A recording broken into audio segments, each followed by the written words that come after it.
Chako chenro mar jiwo chenro mar bero aluora e gwenge ma ok mane chuny boma kende. Kotwake nyasi mar chako ayanga pith mar yien ma hao milion 3, gavana ma kaunti no Anyang' Nyong'o nolero ni chenro no biro chopo nyaka e kor gwenge mondo mi aluora kod lwasi ma Kisumu obed maber.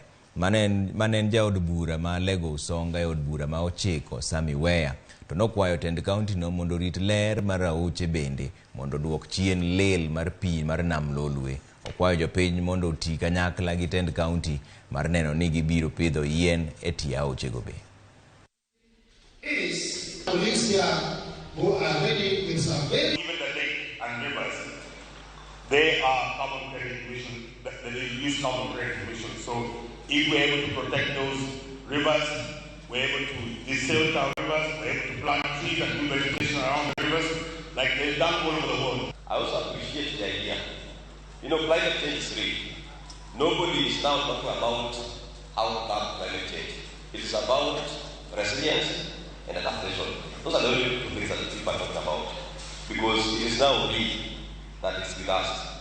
And mitigation and resilience are the things that we are talking about. Yeah.